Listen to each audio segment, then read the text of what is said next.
Hi there, and thanks for joining me. Today I'm taking a look at a Condrieu from somebody I see as one of the archetypal producers of Condrieu. This is Domaine Georges Vernay.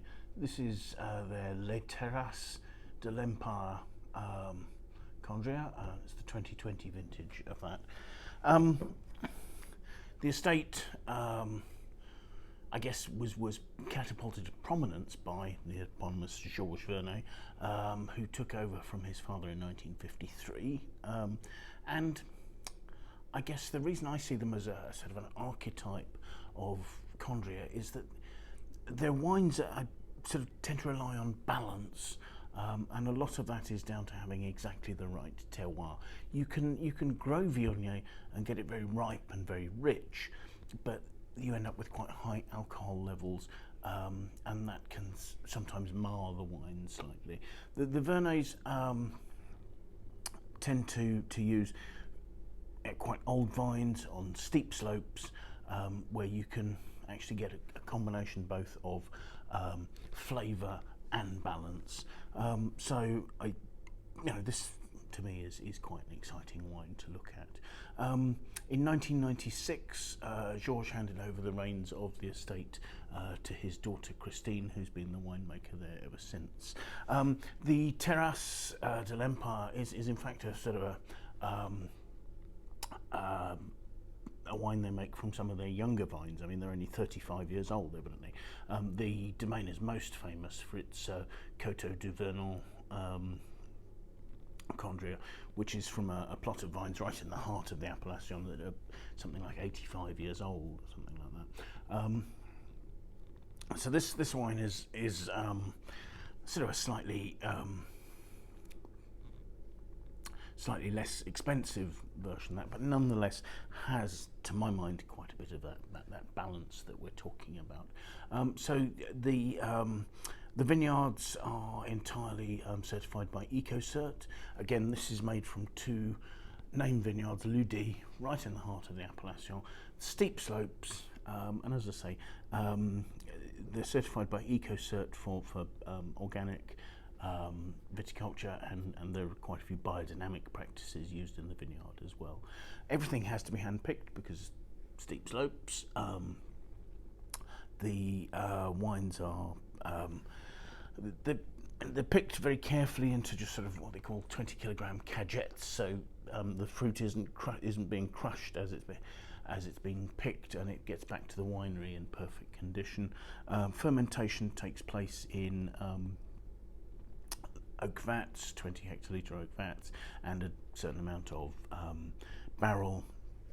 older barrels, and it stays in those vessels, the vats and the barrels, for 10 months with the yeast lees aging with it. So pretty classic production for a Condrieu.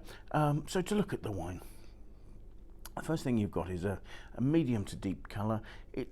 I would say that was a sort of a straw yellow. It's starting to get a slightly, almost a slightly tawny-ish note to it. It's not that sort of bright lemon yellow of a younger wine. The wine has 14% alcohol. I suppose it is throwing some fairly distinctive legs into the glass there, but nothing exceptional. Let's have a look at the aroma, shall we? And yes, that's really showing a classic Condrieu nose. You've got wonderful aromas of ripe stone fruit, but where the balance is coming is there's also, for me, this has a sort of a ripe pear note. We've not gone over into the sort of the juicy high ripeness level of sort of peach nectarine, that sort of thing. Those notes are there, but they're a nice sort of fresh iteration of that. It's not a sort of a dried apricot or that sort of note there. And there are sort of slight hints of sweet spice maybe coming from a bit of oak, but nicely integrated there. Lovely persistence and intensity of the fruit. So let's have a taste and see what we make of it.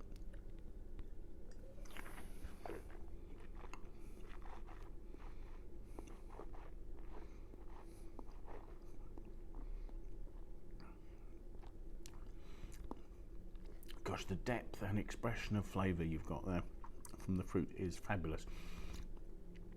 You've got starting with a sort of a fairly ripe pear sort of note, ripe pear, and there's something textural about the sort of the pear skin note as well, going through to a sort of an apricot nectarine note.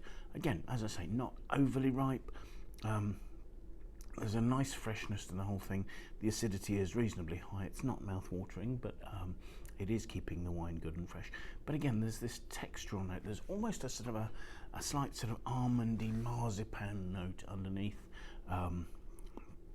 that's giving body, and there's a slight sort of drying touch to the note there. Now, whether that's coming from the skins or the time in oak, I'm not really sure, but it's adding a sort of a delicious note of almost a slightly gingery spice to the finish there. There's reasonable acidity at the finish. There's a slightly lemony note. There's also quite a sort of a richness in terms of the alcohol there, giving some warmth, but it's not dominating the finish. It's not cutting the fruit flavours short and overpowering them. And again, I'm returning to that sort of ripe pear skin note, and maybe a bit more sort of ripe peach as well. This is a beautiful complex wine. I can feel the texture, and I can still taste it developing in my mouth, even sort of a number of seconds after I've taken a mouthful, and those flavours are continuing to show me something different all the time. This is a beautifully balanced wine. It's not huge and overly rich, but it's got a ripeness. It's a medium-bodied wine. It's got good presence. It's got good fruit intensity. But all of those things are nicely in balance, and they're harmonious, and they're lasting well because of that. I suspect this wine would age for 4 or 5 years very happily. So yes, that is Domaine Georges Vernay's Les Terrasses de l'Empire 2020 Condrieu. Thank you very much for joining us. I hope you found it interesting, and do feel free to like and share the video. Hopefully see you again. Bye now.